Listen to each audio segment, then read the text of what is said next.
The shift left is tip of the iceberg, and the shift left is evolving from a buzzword into a much broader shift in the design methodology and EDA tooling. And while it's the earlier innings, there is a widespread agreement that it will be a transformative. The semiconductor industry has gone on through with many changes over the past few decades. Some are obvious, others happen because of the convergence of the multiple factors that requires a systemic change in the process itself, which is the case today. On the surface, the shift left may look along the minor change involving optimization strategies or the introduction of new metrics, but there is a fundamental move from an insured semiconductor perspective to the start of the systems age of the design. What is perhaps even more surprising in the push for change is becoming for the force side of the existing flow. Though this is not the first time the industry has faced such challenges.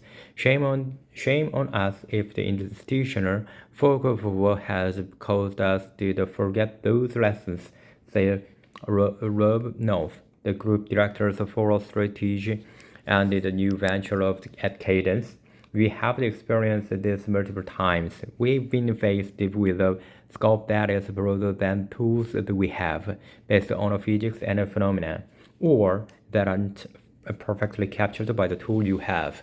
We have faced deadlines that are too aggressive to be able to be a perfect job. People who had succeeded in those epics are ones who are honest about what can they simulate, what can they estimate, and how it will impact the people and downstream of them.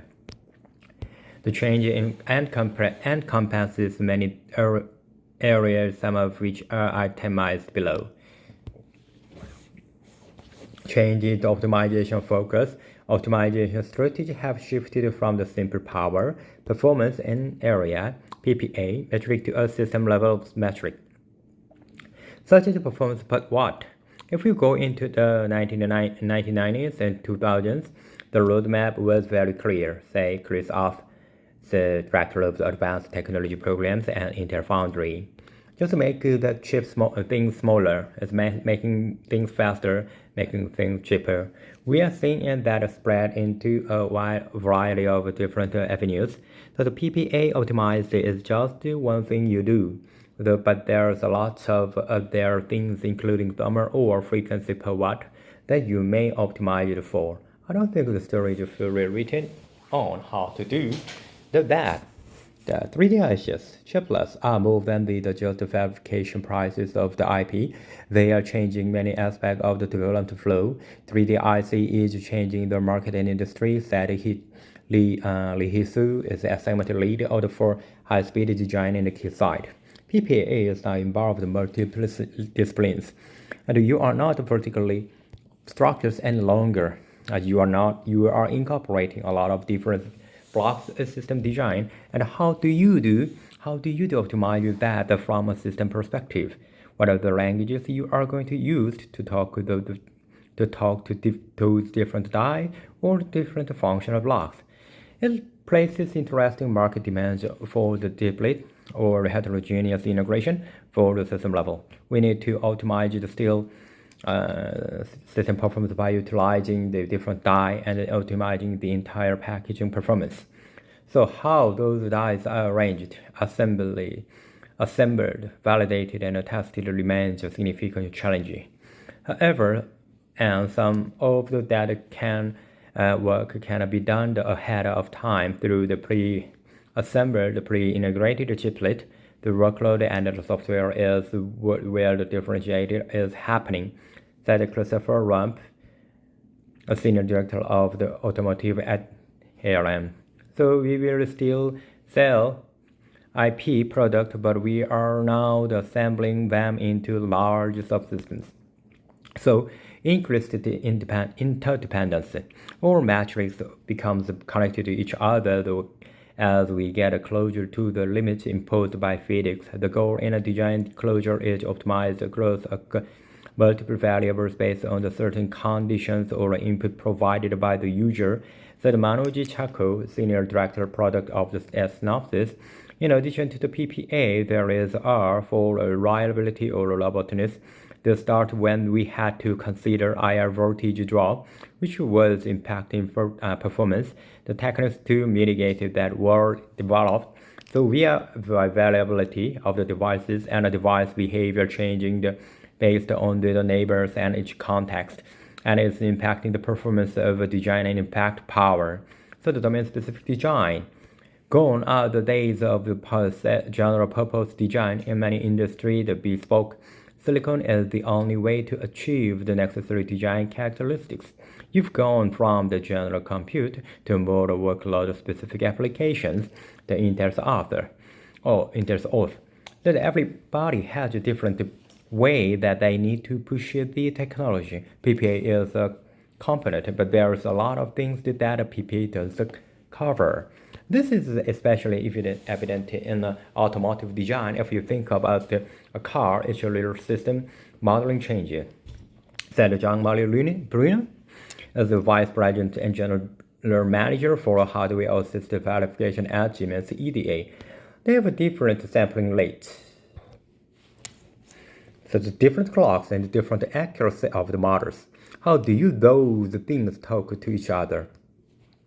It's an industry integration challenge, which is why we have the digital twins. They can give the individual the representation of the end of device or system. This is incredible synchronization and integration challenges, and it's a very heavy compute platform environment. You have to make a decision about which software will work with a specific hardware. The system design. The system is no longer just the hardware. Robbie Powder, senior leader and advisor for the semiconductor industry at AWS, noted that Volvo reportedly has about 120 ECUs and 100 million lines of source code and 3 million functions in 30 million places in that source code. So we are seeing a shift left using software and virtual twins, Powder said. This includes virtual hardware in the loop, and it requires you to test early and test often. The software is now an integral part of the hardware design, but the development schedules often are different from hardware and software. The software is already missing when doing analysis of the system and hardware, said Ahmed Hamza, solution architect for the Cybertronic System Engineering Initiative at Siemens EDA. You build a system. If you don't know about what software will run on the system, the whole equation will change. Hardware, system, and the software are the three pieces, and then we need to put them together early enough in the analysis that it will impact how the future system engineering is done. What hasn't changed is the way we have to approach the problem. The key thing about optimization is that as you go through the flow, your degrees of the freedom decrease, said Mark Swanin, director of the product marketing and ANSYS. In the beginning, you have many degrees of freedom, or your potential optimization is much higher. As you go further down the flow and your degrees of the freedom reduce, the potential goes down. The engineers like to divide and conquer. We cannot do everything at the same time, said Keynote Lee. We know the order in which things need to be worked out, and of course, not everything is equally critical for every single application or use case. Some designs are more focused on the system performance, while others are more focused on power.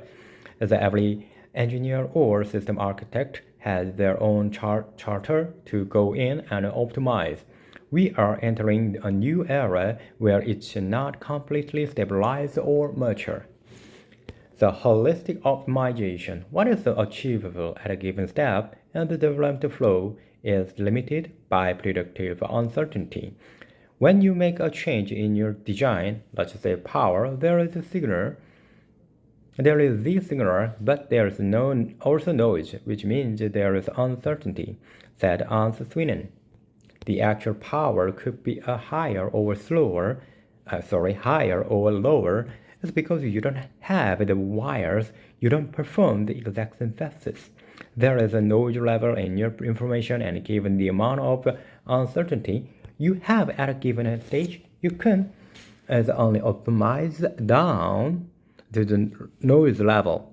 Beyond that, any information could be spurious. You are wasting your time, you are just randomly generating numbers, but have no idea if it's really lower and or higher. You are limited by the noise band, and once you hit the noise band, it's time to move to the next step, because there's no more optimization that makes sense in this step, even relative. So the where to start an analysis is higher dependent on optimization goals. What you need is a good software solution that can simulate the entire system, and you are going to have that off. And when you can optimize each of the component, you end up with a lot of very customized software that simulate a variety of things.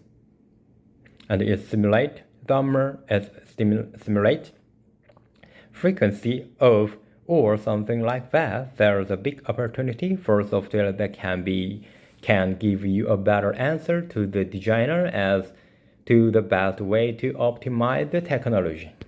But it is essential to understand the accuracy of the models or information being used. A simple way to describe each garbage in, garbage out, said Lee. How good is the model that represents each of the die in a heterogeneous integration? So if your model is not accurate enough, you are building an optimization on top of it. And then you are optimized based on the garbage, while simulation technology are super powerful. They need to address the all ingredient in the right way to accuracy is preserved. If you don't have those technologies or models, and you are going to develop something based on the wrong input data.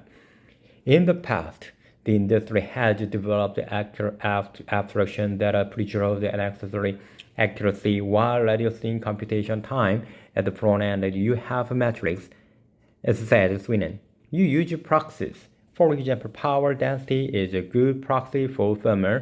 For timing at the RT level, you can use wire load model based on fan-out. As you go into placement, you use Manhattan distance. Then as you go to routing, it's net length. The router is not actually looking at timing. The placer is not look at the timing. Each step has its proxy, which gets better and better, and it's only when the routing is done and then you finally have an RC model. That's not a proxy anymore. Now you have the actual simulatable delay of the wire. So this means that you must constantly assess what is possible both in terms of accuracy and effort over compute power. What help do you need to improve the accuracy of your process? So you may need some creativity and try to the strategy that didn't work in the past. Says Cadence notes, maybe you didn't have the compute horsepower to do all the simulation you needed, and today you might. And you're talking about PPA optimization strategies, and most recently we saw this with power. You didn't have enough horsepower to integrate the vectors into the design optimization phase. Well, now the algorithms are better, the estimation techniques are more accurate, the simulation horsepower is better. So you can start integrating some data that in the past you just estimated, and now you can actually measure it. Better estimated allows for optimization and automation. Design a network on chip and also requires analysis based on the physical design, said Andy Nightingale, Vice President of the Product Management, Marketing and Arthurs. When you control the aspect of the physical placement coupled with many analysis tools, we can build an explorer tool that lets you traffic profiles. You can push tons of transactions to any part of the network, and you can see how it performs in a Worst case scenario in terms of quality of the service scheme, the width of the interfaces, and other parameters. You've got an idea of the wire length in the design. You got a good idea of what the place is going to look like. You've got a good idea what the latency and bounds are going to look like across the network.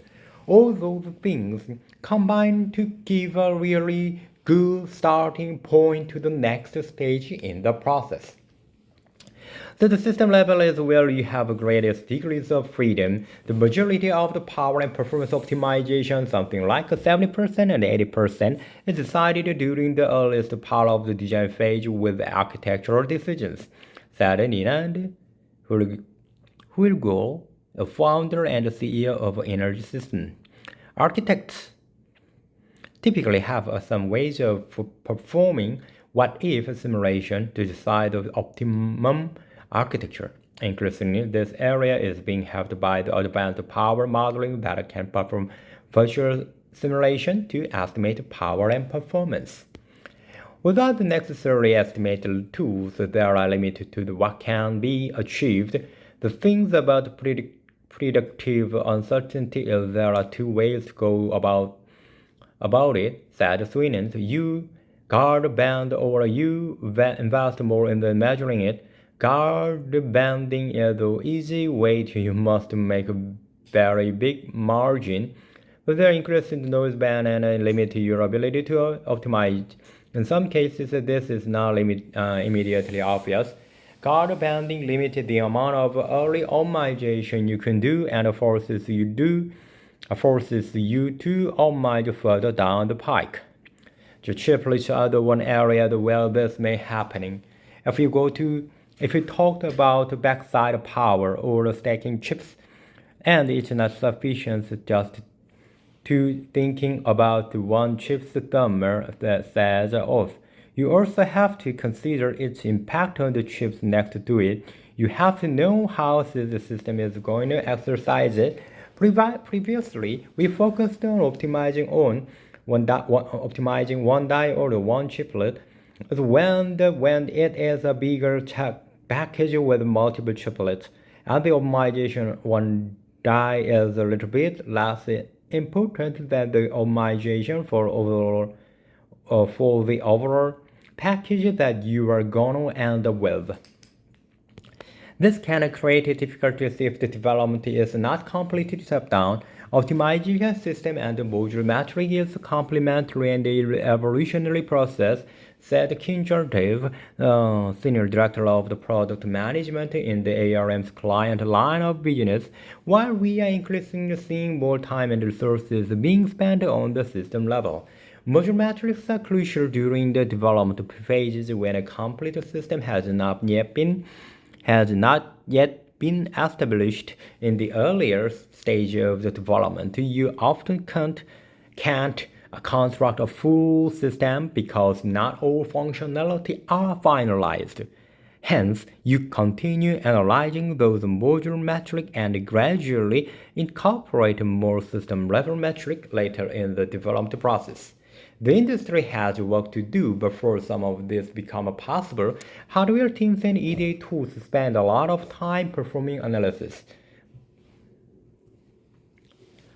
But unfortunately, this information does not have a path back to the system engineer, said Jimis Hamja. At the beginning of the analysis, they need some metric. They need to understand what's going on. There is immediate information that system engineers can benefit from. What if we could make it available in language and form they can read and understand? That would change the whole concept of the system engineering. The lack of the system means you have no choice but to use guard bands. As you shift left, you are going to have completely knowledge set off. You are going to put some guard rails up, and you are planning that when you are getting more knowledge in the future, you will be able to alleviate some of that guard banding and get more performance in the future. So the shift left is attempting to move an increasing amount of information forward, but it needs to move out from the existing hardware focus into software and systems as well. So you need to ask the what if questions at the top level versus the bottom level, said Arthur Nightingale. So you make an untimed model of your design and drop the software onto it, and so you get an idea of what the software is going to demanding of the system. Then you refine the top down from that top level view to say the hardware components are required. So you'll never converge if you say that I'm going to start with the X type of process and Y type of system fabric and try and end up with a result. You have to start with the end application in mind and then work down from that. To solve the problems, everyone has come to the same table. The semiconductor industry has achieved the scale that we have because we've accepted a certain number of rules set enough. To do that, we have to raise down everything the process is capable of it. If you go outside the silicon and you go to package world, you go to PCB world, and you go to the mechanical world, there is a much less rigidity, as we are going to see some flow outwards of the more standardization, and we are already seeing the end of the ship level with more standards getting put in place. Conclusion. The while real shift left is gaining a lot of attention, there is broader transformation underway. It involves players that never included in the past, and they often talk different languages and may have their own methodologies in place. In many cases, the changes that need to be made are not just technical, so they also impact the organization structure. New tools and methodologies have to produce good results based on the level of the investment they require, both from an EDA perspective, the design houses, and they need to keep in mind the longer-term direction and goals. Okay, this is not going to be solved in an year or two. It requires rebuilding of the entire flow, which ultimately will bring a systems engineering and a semiconductor development under a single umbrella. Chad Spring contributed to this report. Okay. So we have another, it's quite old article. The alarming amount of the Texas Instruments chip found in the Russian-based weapon in Ukraine. Russia is military using third parties to purchase the U.S.-made chips. The U.S. and Texas Instruments are struggling to crack down on a slippery Russian-bound shipments. Despite the strict sanctions imposed by the United States preventing a semiconductor shipment to Russia, Russian weapons discovered in the Ukrainian battlefields, the purportedly have an alarming amount of U.S. manufacturers chip inside. Bloomberg revealed a variety of records on how Russia has been able to purchase U.S.-based chips, unbeknownst to the U.S.-based chip makers themselves. Russian military is reportedly using third parties to purchase the U.S.-based electronics product from the Texas Instruments Incorporation, and some of these intermediaries are even comprised of the companies that are under U.S. sanctions. These chips are purportedly used to assist the production of the drones and glide bombs and precision communication systems and Iskander missiles that Moscow uses to hammer Ukraine's cities. The Bloomberg reported that one case it revealed that a major Russian distributor handled the order of the hundreds of thousands of Texas Instrument product amounting to roughly $6 million worth of the value of January 2024 to August 2024. Nearly $4 million of these orders were headed ultimately to Russian military companies. These products, at least many of them, are getting to Russia and surprisingly through a third country, with many deliveries crossing the multiple jurisdictions before making their way to Russia. This makes tracking down any Russian-bound shipment particularly difficult, since the export to countries outside of Russia or any allies of the Russian specifically are not banned. Some of these third-party distributors have purportedly made it incredibly easy for Russia and its military to purchase ships from a Texas Instrument against without the manufacturer knowing what's going on. These distributors have a website with information integrated from the Texas Instrument online shop, enabling the Russian research to and buy whatever Texas Instrument is selling as if they were investing customers themselves. It remains a mystery how the third parties are able to cipher through the Texas Instrument store. But Bloomberg believes that two portals where Russia is able to purchase Texas Instrument products have up-to-date pricing information from the chip maker's store. It's believed that these third parties are using the API to grab data from the Texas Instrument store and update it in real time, or at least frequently, though it remains a mystery how this API is able to function at all. The Texas Instrument purportedly does not provide any API connection to Russian companies. The Texas Instrument and the U.S. government reported struggle to get a grasp on this problem and how to solve it. Not only are many of the Russian military-bound experts making a detour to a third-party country before stopping at their final destination. Not all of these shipments are being shipped exclusively to the Russian military. Some shipments are seemingly also being exported to civilians for civilian use. As the TI devoted significantly time and resources to keep our product out of Russia, which includes developing, implementing, and refining best policies and procedures to combat illicit diversion. We stopped selling a product into Russia in February 2022 and prohibited our customers and contributors from reselling our chips into Russia. So the TI does not and has not provided provided any API connection. Russian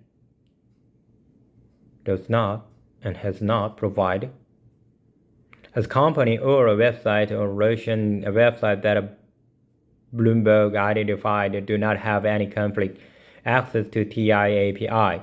TI also prevents any Russian IP address from accessing the TI website or any information directly from TI, including through an API connection, and takes steps to block bad actors from evading our firewalls.